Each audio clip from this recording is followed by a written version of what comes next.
ku meeza badde erisa abantu baffe akakanja kati owaffe gwe bataddewo ategeeza Muganga bataddeyo owaabwe. They say you are Rwanda and go back to Rwanda. By the way, beyond the constitutional court, we have another option. If this matter of Banyarwanda is not solved, trust me, prepare yourself for M23 in Uganda. Yes, all options are not ruled out. By the way, if we want us to go back to Rwanda, we should go back with our land. Buli munyarwanda awulira nti Uganda ekuwala nadde wammwe. Simple. Gobanga oli munyarwanda ng'oli mu Uganda ng'owulira bakuwalana bakusosola, please go back to Rwanda. Simple. Mwe buli ekibaawo ku munyarwanda nga mutandika batuwalana batusosola Uganda ina amawanga mangi. Uganda has over 65 tribes. But for you are ever complaining. Bana Banyarwanda, mususe. Echitu muchisusa. Like, it's like you want to put the whole country at ransom. Muningagala okuteke gwanga lyonna ku bunkenke. No. That thing kijabaletera problems. Kijabaletera obuzibu. Banange buli munyarwanda awulira nti Uganda bakusosola, you are not comfortable with the laws here. Owulira abannayuganda tebakwagala de Rwanda. Why don't you go back to Rwanda? Who told you to come? Once a foreigner competes over national interests or resources is hated. Why do we hate Banyarwanda in Uganda? Why don't we hate Bakongo? Why don't we hate the Tanzanians?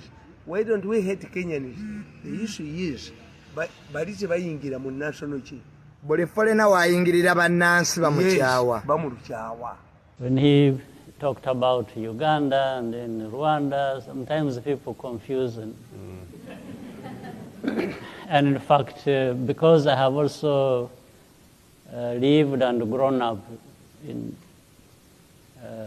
both countries, it's not clear which one I belong to. Sometimes they think, some think I'm the president of Uganda, others think I'm the president of Rwanda. So. But the issue is here.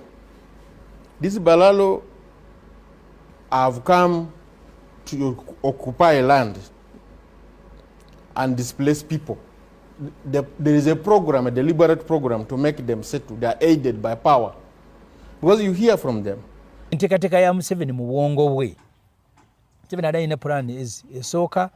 Museveni alowooza nti abahima abali mu abalunzi b'ente abali mu East Africa wano mu region ateeka obbakolamu omulimu babeere kitole.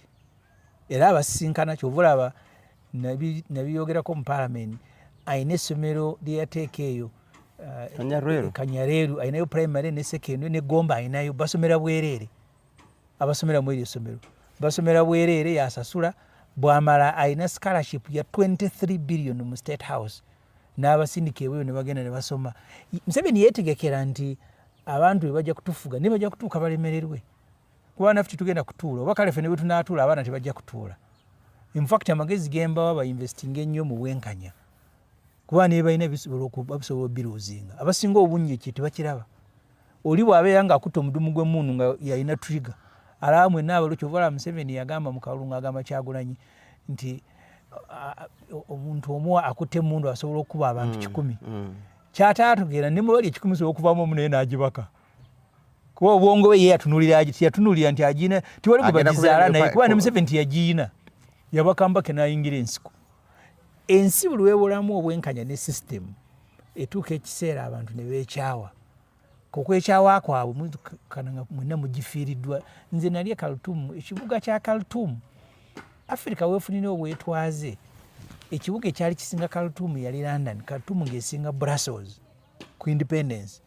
Kati olwaleero baakikuba ne kigwa ku ttaka. Kubanga olumu genda osanga nga balowooza nti okulaakulana kitegeeza bizimbe na nguudo. Ekalutumu babikuba waliwo ka hoteli kabwa kali iconic kaleka bulungi obona babukuba ku ttaka Central Bank ku ttaka ensi esobola kuwangaalawo na bwenkanya tesobola kuwangaalawo n'ogamba nti nkulakulanyiza ensi kakati per capita eweze 10,014 ebyo byonna bipunguka biringa mbuyaga. Museveni is Tutsi, and he is the one who trained together with people like Paul Kagame in Tanzania together with our liberation fighters. And when they came from those liberation camps, then Museveni went and took power from Obote, and then he put people like Kagame and the Hutus and the Tutsis into his army and intelligence.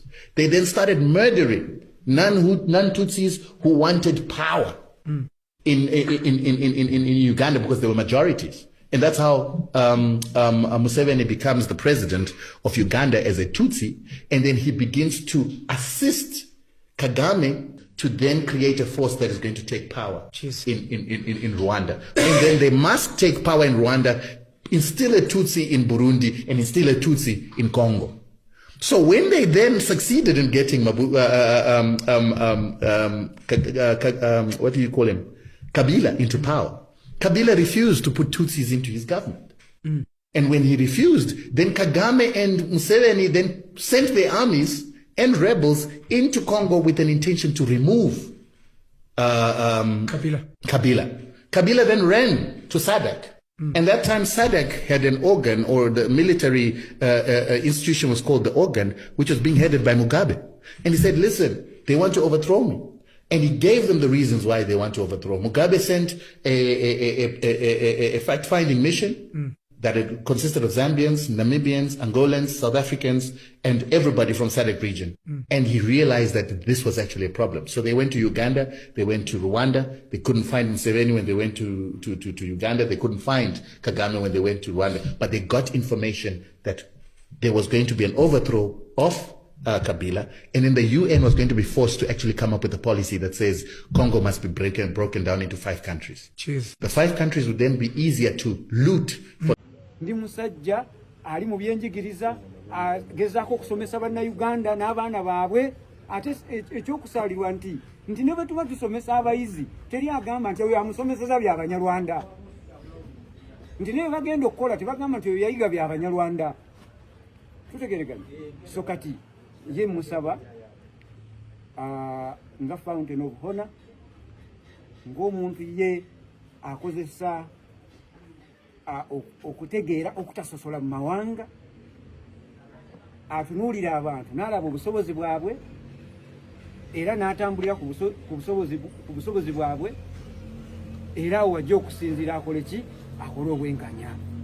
Era ekyamusindika okulonda nze manyi ye alina ensonga kweyakola ki, kweyasinziira. Naye bwe babanga bamulimbye ebintu ebyenjawulo, olwaleero njagala kitegeerekeke nti ekifaananyi ekyo kye basiigira bannayuganda kikyamu, nti ffenna families ez'enjawulo ziyina abantu baabwe newenjogerera kati nga bayina bunnansi obw'ensi ezikola ki, ez'enjawulo. Naye bwe bakomawo wano tetulina baboola nti baki, bannayuganda. Munyarwanda era sikyejjusa ndi musajja Munyarwanda, ng'Omuganda bwali Omuganda, ng'Omunyankole bwali Omunyankole. Banyarwanda is one of the tribes in Uganda, so nange ndi one of those tribes. Just simple. So you're not a national? I'm not a Rwandese. Now, waliwo enjawulo, yawula a Rwandese and a Munyarwanda.